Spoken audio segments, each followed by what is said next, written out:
Welcome to the Coaching Cast, your working from home managers club, here to check in with you weekly to share your highs and your lows and remind you that you're not alone and acknowledge that there are many of us all in this situation together outside of your living room, home office, car, wherever you may be, and that we're all riding this crazy train all together whilst trying to be the best coach, leader, manager, and let's be honest, person, human being that we can be.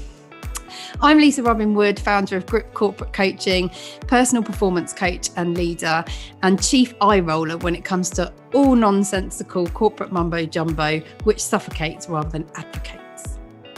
And I'm Suzy Hunt, a business coach, leadership and sales mentor at Future You Coaching, currently taking on my hardest coaching assignment to date, parenting a 1-year-old who certainly doesn't like being questioned. In this podcast, we aim to explore the leadership and coaching techniques required to navigate and survive the current business environment, masks and social distancing measures included. Each episode will present different topics which we will explore and discuss with support from some special guests along the way, sharing ideas, hints and tips as we go. We won't tell you what to do because we hate that, but we'll share and invite you to take away whatever you want. So, happy listening and off we go.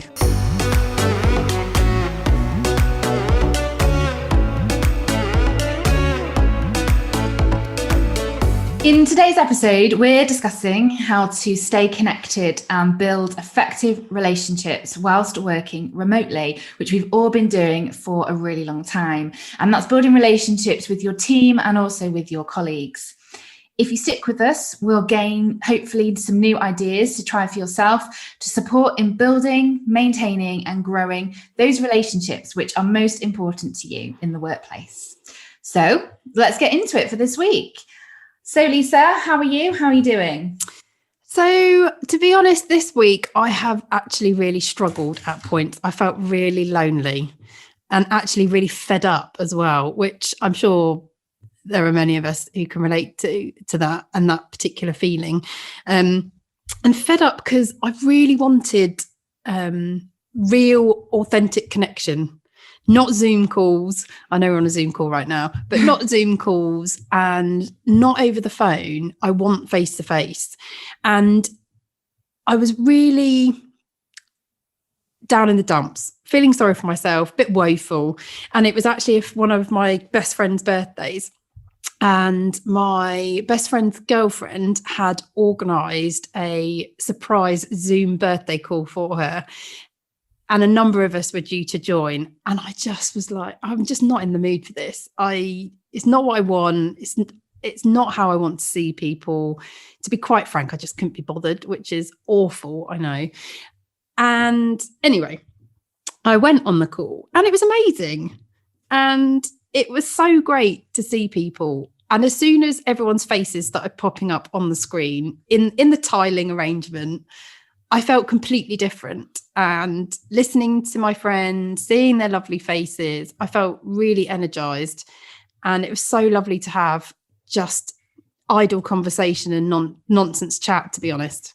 You know, like just lots of jokes and stupidity. And we had a ridiculous debate over the price of cashew nuts, which they are outrageous, to be fair. They are outrageous. Why is a cashew so expensive? They're bloody delicious, but bloody expensive. I can actually tell you about why they're so expensive. It's because it's a very complicated procedure to extract them, because actually they're quite dangerous off the tree. But anyway, that's a whole another podcast episode. I was going to say, well, that's definitely another podcast episode. But anyway, I think my key learning from it really was, it was totally down to my mindset and how I was thinking about going on the Zoom call, and the fact that because it wasn't the format that I wanted, I wasn't necessarily willing to play ball.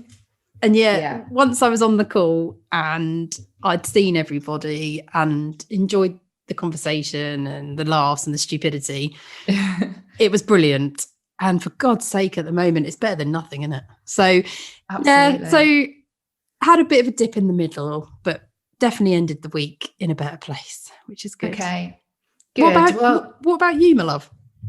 Well, firstly, I'm glad to hear that your week improved and Yeah, my week didn't necessarily involve any cashew nuts, but it's been okay, thank you. Yeah, not too bad. Nothing particularly too dramatic to report, which I think in these times is actually really good and I'm grateful for. So yeah, I think just the usual really, continuing to work from home, parenting at home, and I'm coaching as well some pretty awesome leaders at the moment, which has been a real kind of tonic and a good kind of distraction from what's going on. And also, I think in the last week, I've managed to get out and walk a bit more. I'd kind of got out of the routine of doing that from lockdown, because in lockdown I was on maternity leave and I was walking with my son probably like twice a day, once a day. And I've kind of got out of the habit of doing that. But I've got back on the road in the last week, listened to some podcasts and some music, and that had really kind of got me going again. So I've enjoyed it being outdoors. So not too bad, actually. I'll take it as weeks go. I'll take it. Excellent stuff. Getting outside, I think that is a huge help at the moment and actually feels like such a luxury. Yeah, definitely. Cool. So should we get cracking with today's topic? Let's do it. Excellent. So today we're discussing, as Suzy said, how to build and maintain effective relationships and connectedness with your teams and with your colleagues when you're working remotely and unable to see anyone physically. From the discussions I've had across my network over the last couple of weeks with friends and colleagues, the one thing everyone has said is how much they miss physically seeing people and being able to spend time with individuals. Working remotely clearly has its benefits, and we've talked about it before. It gives flexibility, it gives us more time, and it definitely helps us to save money when it comes to commuting, not paying for additional lunches, etc. But loneliness is a real issue. Those moments in meetings of being able to bounce ideas off one another and absorb the energy from a room full of like-minded, knowledgeable and experienced individuals is no longer happening. I recently spoke to an old colleague of mine, and he said, and I loved this, that he missed the serendipitous moments of being in the office and just catching small but impactful conversations, totally spontaneously, informally, but those that really built really quick, instant connections with people, solved problems and answered questions. So how do we build and maintain effective relationships and plug this gap that's created from working away from one another? So here are our thoughts and ideas for how. So Suzy, let's start with exploring a bit deeper about connectedness and effective relationships and what they actually are and what they mean to us. So answer for me this statement: connectedness is. Okay, thank you. So connectedness is, for me, I think it does actually mean different things to different people. But for me, it's about relating to others' perspectives and ideas. And it's probably one of the most important components of a kind of high performing business culture, and also keeping culture strong within a workplace and an organization. And that in turn has benefits. So it positively impacts both engagement of your staff, but also helps positively impact performance as well. So yeah, I think for me, that's how I would view connectedness. What about you? So I think connectedness is easy, open, relaxed conversation in its simplest term. That's how I think of it. So when I felt connected with people, it's when I truly felt that there is no pretense. So we can have a conversation as and when needed on pretty much any subject at any level. And I think it takes time to build and grow it because it requires trust. So it's not necessarily an easy thing to achieve. However, I think it's a fairly easy thing to start.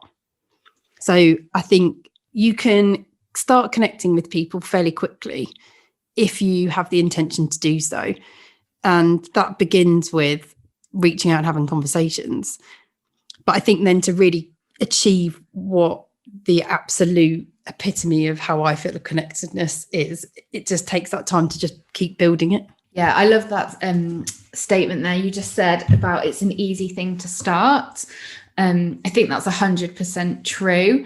Everybody can, say hello, ask a question to somebody they work with when it's on the phone, on a Zoom call, whatever it might be, even when they're out and about, walking, etc.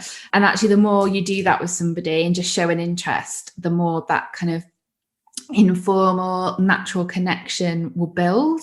So yeah, I love that. I think that's a really good little sentiment to take away. Oh, thanks. So what about effective relationships then? So again, similar style. So effective relationships are... Yeah. So effective relationships are, I think, built from consistent actions that foster trust, teamwork, communication, and mutual respect from those that we work with in obviously a workplace setting. The more comfortable we are, I think, with those that we work with, the more confident we will be in voicing our thoughts, problem solving together, taking risks, and just generally working together. And when people see this way of working thrive and really kind of deliver, it will increase morale and productivity. So yeah, that's probably how I would summarize kind of those relationships. I really like what you said about consistent action. When you think about consistent actions to maintain or enable effective relationships, what sort of actions are you thinking about? Yeah, so I think a solution around how you actually create that in this remote world that we all continue to find ourselves in is, for me, around encouraging sharing. So kind of being prescriptive. So what I mean by that is having a slot. So it could be like a motivational Monday, but just like a little slot in the day that's diarised where everyone is encouraged to share some stories of perhaps their weekend, or have they just got a new like running PB, or have they just seen a really cool, fun little quote on Instagram that they wanted to share that's really motivational. And it can be done on, WhatsApp, can be done on a Teams call, can be done on email if needed, on a call. But I think just creating those opportunities to share will build connectedness and will help to build more real and authentic relationships with people. But my one flag is that does not become a forced activity by creating that space and time to do it. It absolutely has to be about providing an opportunity to share if you want to and create those connections, but it's not a tick box exercise of, we must share something from our like weekend or what's going on in our life right now, or something that we've seen on social media. It has to be authentic, because otherwise people will see straight through that. Oh, I really like that. We'll have to stick that on the top tips board for the end. I've written it down. So thank you. Just to summarize then, encouraging sharing, diarise the space to do so, but set it up as an invitation rather than a must do, so that it remains authentic, genuine, and not a tick box exercise. Cool. Yeah. Really like that. So when I was thinking about effective relationships, I really like it actually, because you're thinking at it about it at quite a macro level, which is really nice. Because actually I've thought about this at a micro level. So I've thought about this very much about myself. It's all about me. So I suppose as a nice contrast, when I was thinking about effective relationships, I was thinking about it in the context of it's all about where I can be myself, because being myself has actually in the last, I think probably about 6 years, been so important to me, as a bit of a realization of I'm at my best when I can be myself, and I get the most out of working and being part of an organization when I can be myself.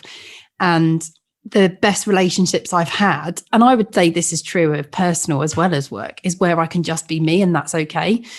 And I'm not judged. So I think that's where it still comes back to linking to the connectedness, where it's about being able to be honest and open, and where there's clearly trust there.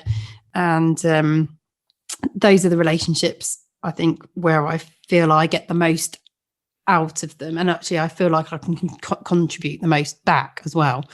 So that's what I was very much thinking about. And I was thinking, in terms of being able to create that trust, it comes back to, and I think you said this already, so I hopefully, either paraphrasing it or I'll build on it, but that actual genuine interest in a person and asking a question because you really do want to know the answer, and investing the time in actually doing that in a conscious way. And I think it takes practice, and it definitely takes some work for new relationships, clearly, because you're finding your way with one another. So it may feel a bit clunky, but I think if you stick with it, that's where it becomes more natural as you get to know one another, because it's two-way as well. Yeah, so, definitely.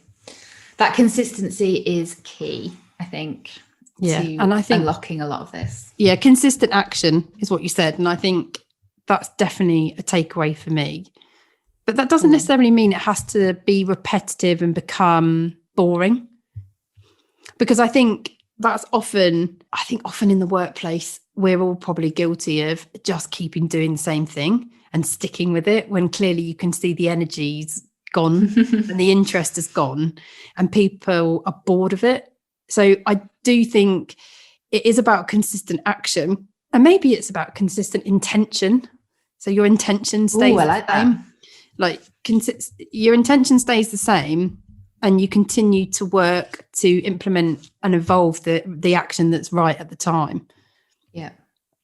Yeah, I like that. And that's where your emotional intelligence kicks in as well, to know kind of how you need to flex your approach with a person in order to achieve that. Just to go back to something you said before, so you said a really interesting thing, which is around you had a realization that you needed to be yourself in order to kind of be the most connected and the most purposeful in what you do. Just to help the listeners, like, how did you get to the point where you had that realization? What did that look like for you? So the realization came from, actually, if I'm being blatant, I hired a coach.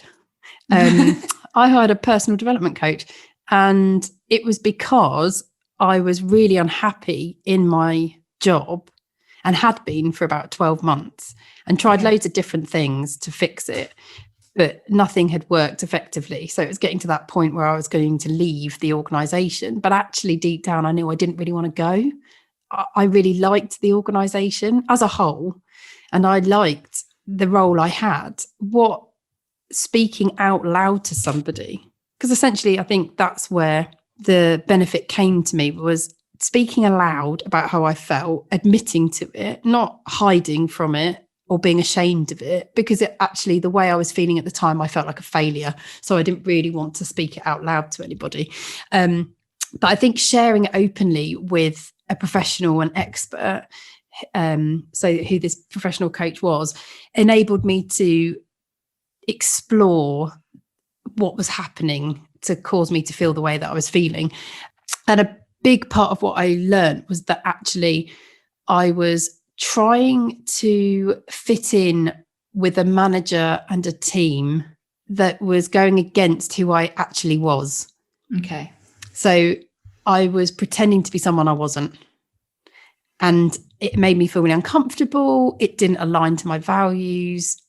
It wasn't enabling me to be who I actually am. So it was exhausting, and it was uncomfortable, and it was painful. And I think what I learned through that experience was actually it was okay to be who I was or am, and that it was fine that I didn't fit in. It just was one of those things, and I didn't have to keep trying to force myself into that situation. Actually, all I needed to do was identify what I wanted to do, where my skill set was best positioned, where my skills and my personality even best fit, and identify a decent move that enabled me to be myself. But actually, while that took place and that transition happened, just better understanding that about the situation enabled me to continue with it much more comfortably, because I just realized what was really going on. And I was no longer angry with myself. I wasn't angry or frustrated or upset with my manager or my peers, because actually it wasn't their fault either. You know, they are also allowed to be who they are. It just simply was that it wasn't right for me, and that was okay. And I was allowed to have that feeling, and I was allowed to go and find something else. And I was also allowed to just accept that it was not the right role. Yeah. So what I'm hearing is that actually the process of just kind of pausing, speaking out loud in terms of how you were feeling, why you were feeling that way, why it was important to you, how it linked into the current situation regarding your job, was a real changing point for you. And I think one of the things that perhaps we would invite you to take away is actually just taking a moment to kind of pause and just have a chat to somebody, whether that's a friend, whether that is a coach, whether that's a colleague, just around like how you're feeling, why that is. And that's where the role of those really important and unique and genuine questions come in about caring about other people, can facilitate some of that conversation coming through. And it's great to hear your story around how that conversation really impacted you and allowed you to then move forward with both your emotion, but also in terms of your next step and your action plan. Oh, thanks. Thanks for sharing. Always happy to share, probably a bit too much, I suspect. So we've talked a bit about what connectedness means to us and what effective relationships mean for us, how we would describe those. What do you think the biggest challenges are at the moment to achieving that optimum for both? Yeah, so I think the more that our interactions and our tasks become digital, so literally taken away from us in terms of how we would naturally approach something or carry out something, the harder it becomes to maintain that authentic connectedness with what we're doing in terms of our actual kind of task productivity, but also with those relationships with others that we're either starting or trying to start to build or maintain. And I think it's hard. That's really, really tough. And I think at the moment with the world how it is, that's probably one of the biggest challenges. The technology side of things and how it's getting in the way of personal. Yeah, I think at the minute, like, technology is both a brilliant thing and also a slight hindrance. It's kind of like this weird kind of love-hate relationship that sits there around the role that it can play in your life and how it can amazingly help you, because you can talk to people still, you can, still have input and do stuff, but at the same time, it doesn't help our interpersonal skills and how we build those and improve those and kind of live delivering them. And it's, I think it's kind of a hindrance, but also a great enabler at the same time. I feel quite conflicted about it. And I think that's the space I was in when I was sharing my story of this week. Okay. In that I have the same confliction. However, I think for me personally, a lot of that is stuck within my mindset. Okay. So I think I see it as a barrier, when actually the majority of the time it's not a barrier, because it is an enabler. And if it wasn't in existence, I wouldn't be able to see anybody. I think that's what I was reflecting on in terms of, yes, there is a challenge here because of it's removing the personal physical interaction, but actually we've used telephones and actually we used video conferencing before all of this started. Yeah. And telephones have enabled and supported many personal connections that I have. with people.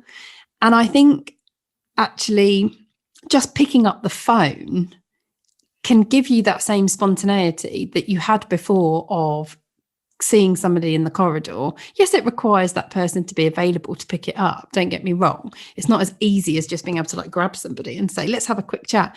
But you can still create spontaneous moments of connectedness through picking up the telephone and just giving somebody a call. And we shouldn't forget that. And it's quite a simple and easy one, but I think we're putting ourselves in the way of doing it.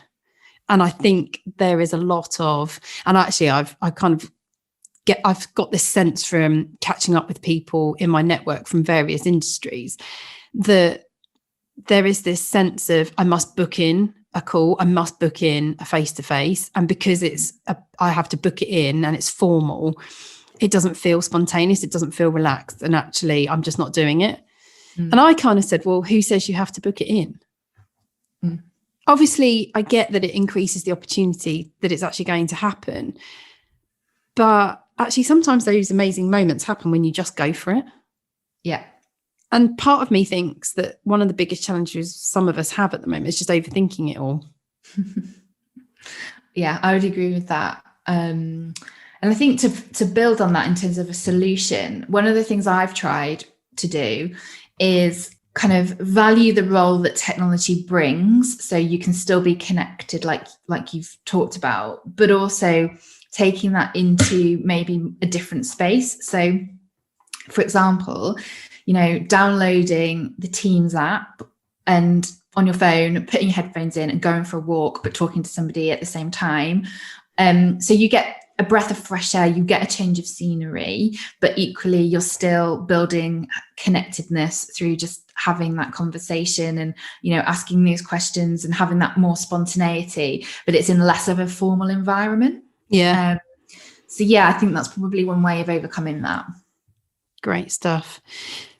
Do you think it's different when we're talking about connectedness when you're thinking about different people? So we've talked about it, I think, in respect of our teams and groups of people.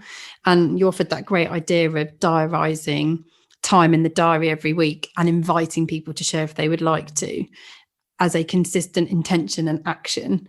And we've talked about picking up the phone and talking to people. What about when it comes to different levels of individuals in the organisation and your relationship to them? So, for example, stakeholders. Yeah, it's a great question. And I think that one that I would encourage all the listeners to have a real just kind of, again, pause and think about. For me, I would say it's probably no different. Everybody is in the same boat, probably feeling a bit strange. This situation we find ourselves in working from home has gone on for a really long time. So actually, I would bet that a lot of people, including stakeholders, just feel exactly the same as you. So reaching out, having that phone call, having that chat on a walk, actually, they're probably really welcome that as well. So I would kind of encourage you not to necessarily change anything and overthink it, but just do what instinctively feels like the right thing to do for that person. If you know that person, if you don't, and they're a brand new stakeholder and you need to start building a connection, perhaps first of all, like send a diarised invite to catch up over the phone and then judge it from there on in. So if that person, happened to be out walking whilst you were talking to them, that next time you could put in like a walk and talk with them. So you'd need to play that by ear and adapt it. But my advice would be not to overthink it. Yeah, which I think there's a bit of a theme of here. I think we're all guilty of it, aren't we? The overthinking. Yeah.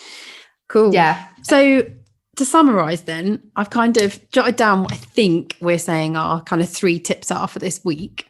So I've got consistent intention and action to support connecting with others.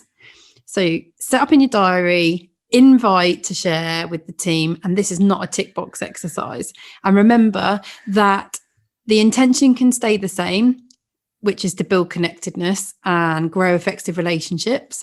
But the means to do so can be flexible and adjust and evolve that over time, depending on what is working best or not for you and the team that you support. So number 2, just pick up the phone, have a conversation, have a chat. And thirdly, don't overthink it. So just catch yourself if you are, and remember that we're all human beings.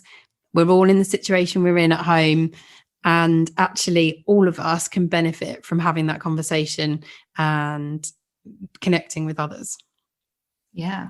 Cool. Just give it a go, guys. Just give it a go. See how you get on. Brilliant. Love it. Okay, so it's now time for this week's listener question. This is where you, the listener, send us your workplace dilemmas or questions, and we try and answer them and offer some suggestions. So we're going to hear this week's listener question, which I think is from Sarah. Cool. Hi, Lisa and Suzy. This is Sarah from Folkestone. My question for you both is, how do you come back from a disappointing performance review when you've worked really, really hard and you're really proud of what you've achieved during an unprecedented year as we've had with COVID? You've been juggling childcare where your 2 under 5s have been off work, or children generally have been off work, and you've been homeschooling and juggling work, a demanding role, and you get given a very disappointing performance rating. How do you come back from that and move forward in a positive way? Thanks very much. Okay. Thanks, Sarah, for your question, which I'm sure will resonate with a lot of people. So, Lisa, what are your thoughts on this? So my heart goes out to Sarah, because I think we can all relate to this one. We've all been there. And I don't mean to be dramatic when I say this, the disappointment from a conflicting performance review when it differs so hugely from your own, I think is crushing. And that is how I would describe it, because that's how I felt in my own experience of this happening. I think what I would say is that to help you to move forwards from this, it is about seeing where the opportunity lies in what has happened. Now, I'm not saying that happens immediately, and I think you have to enable yourself to feel the sting and the hurt for a period of time, so you can digest that and then create the space to move on. And it's fine. Like, you're allowed to be disappointed, and it's okay.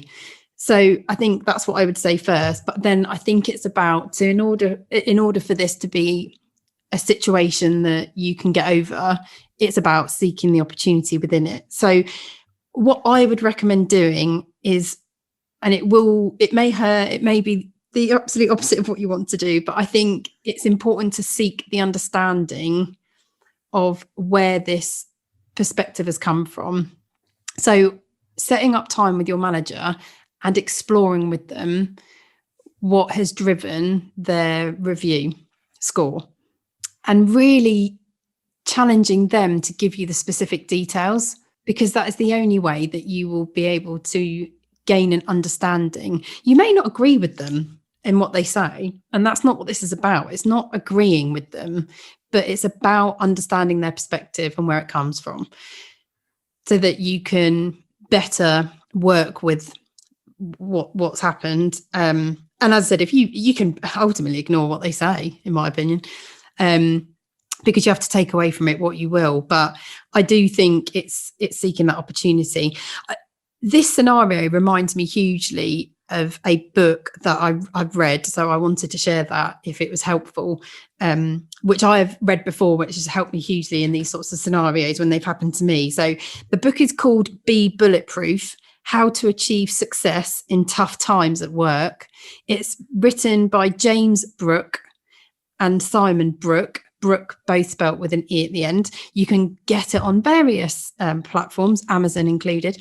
I highly recommend reading it. It's got some great techniques and suggestions for dealing with these kind of situations. And we'll put that book on our Instagram page if anyone wants to have a look at it again and be reminded of the Cool. What about you, Suzy? Has this happened to you? So, yeah, firstly, I would say to Sarah, well done. It's a tough situation that you found yourself in with the homeschooling, trying to work and deliver stuff and move things forward in both at home and at work. So hats off to you. I think it's, many of us who are parents can relate to that situation. So I just wanted to kind of say and reiterate from Lisa, well done. Round of applause. You've got this. You're winning. Superhero. Absolutely. But do you know what? I think just to build on what Lisa's already said, it can be hard to recover. And actually, you're allowed to feel bruised and a bit annoyed with the situation and high emotion around it as well. But before you do anything, my suggestion would be you just pause. Just pause for a few days, for a moment, and just spend some time reflecting and breaking the situation down so that you can really process the emotion that's attached to it for you, understandably. Capture what the issues were or have been in the year, or what the issues were with the conversation itself with your manager, if that played a part into how you're feeling as well at the moment. And then I think the next step is have a look at what you could control and what you couldn't control within those scenarios. And ask yourself what you could have done differently and capture those learnings.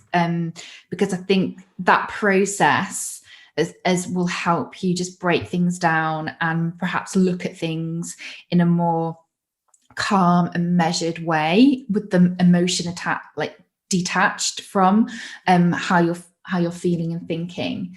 And the final piece, which is Lisa has already said, and I would absolutely 100% echo, is when things have settled for you, ask your manager for a further conversation to deeper explore the reasonings and the kind of drivers behind the ratings and the conversation itself.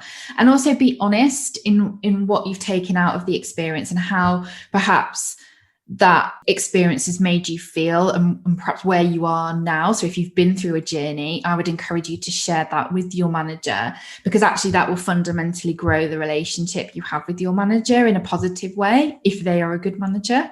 And if they're not, get them to listen to this podcast.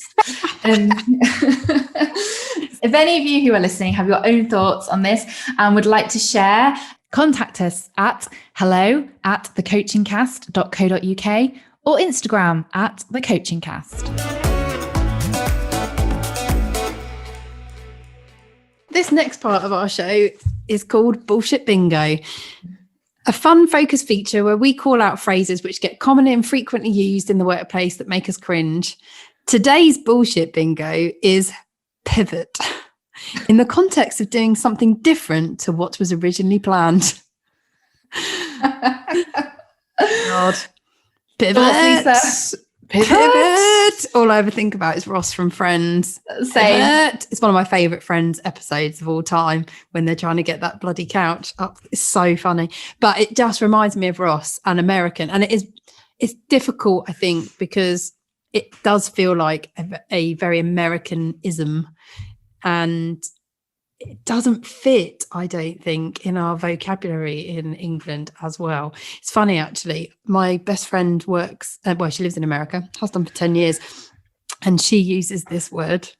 And when she uses it, I can't help it. I do laugh out loud. And actually, I think myself and my friends on our friendship group all wind her up about it. I just can't take it seriously. Isn't that bad? But I think it is because of Ross. I blame Ross Schwimmer. Yeah. Not Ross Schwimmer. I blame Ross, David Schwimmer. Ross Geller. Ross Geller. Yeah, I'm the same. So every time I've heard it recently, I immediately just think of Ross from Friends trying to get that sofa up those stairs. Pivot. And I think it's quite jarring. Like every time I hear it, I kind of think, oh, I'm not sure about that. And I never kind of move beyond that, even the more times I hear it. So for me, it doesn't quite work. I think just say what you mean, which is we need to do some stuff differently. Yeah. We just need to change this. We just need to stop what we're doing and change it. So we're coming to the end of our episode today, and we're going to summarize what we've discussed. So we've been talking about maintaining and building effective relationships and maintaining connectedness while working remotely away from one another. So our top tips for you to try this week on the magical whiteboard of knowledge and wisdom, we're suggesting, number 1, consistent intention and action to support connecting with others. And Suzy offered diarised time specifically to do this with your team every week. Invite people to share. So invite is the key, and share in respect of anything about what's going on to build that connection with one another. If people don't want to, it's fine. But let's also remember this is not a tick box exercise. And if it's not working, change the action, but the intention has to be clear about why you're doing it. Number 2, just pick up the phone. That creates some spontaneity in this current situation. It's not formal. It doesn't have to be diarised. Just pick up the phone and have a conversation. Suzy suggested while out on a walk and talk. I think that's a great idea. I think walking in itself while having a chat enables you to remove some of that formality around the conversation, because you're no longer at a desk and you're no longer in front of a laptop. And thirdly, don't overthink it. I think we could probably say that about a lot of things, but don't overthink this, because that in itself will create forcedness. It will create discomfort. It won't help you to be relaxed. So just do it. Just what's the worst that could happen? My favourite question. So to support and inspiring and motivating you this week to put these ideas into place, ask yourself these following questions. Write down 3 individuals you're going to connect with this week. What action are you going to take to connect with them? How are you going to do it? And when are you going to do it? And then just do it. Do it. Do it. Number 2, like Suzy and I have done today, answer for yourself what connectedness is and what effective relationships are. And once you've taken your learnings from answering both of those statements, how are you going to move yourself forward to achieve this for you? And then lastly, if you're feeling uncertain about all of this still, ask yourself, what is the worst that will happen? And what will thinking and behaving differently give you? We hope you enjoyed today and have some new ideas to take away and try for yourselves. If you have any questions, thoughts, or feedback, we'd love to hear from you. Contact us at hello@thecoachingcast.co.uk or on Instagram @thecoachingcast. Your support means everything. Therefore, if you like what you've heard, then please give us a like, comment, and most importantly, subscribe to future episodes. In our next episode, we'll be discussing how to motivate yourself and others remotely and sharing our ideas for you to go and try. So that's all we've got time for today. I've really enjoyed today. Thank you, Lisa, for that chat around connectedness and building hopefully really good, future-proof, effective relationships when we're back all in the office. We've done the hard work remotely. So yeah, I've really enjoyed it. Thank you very much. You too, Suze. Always a pleasure. So to end today, we are going to share one of our favourite song recommendations. Music's really important to both of us, and we find music to be a huge motivator and an uplifter, I would say, a great mood changer. So I'm going to share my recommendation for a song today to set yourself up for the rest of the day. It is by an amazing group, actually, who we both mutually love, called Bear's Den. And the track is Red Earth and Pouring Rain. Go have a listen and enjoy. Have a great day. You've got this.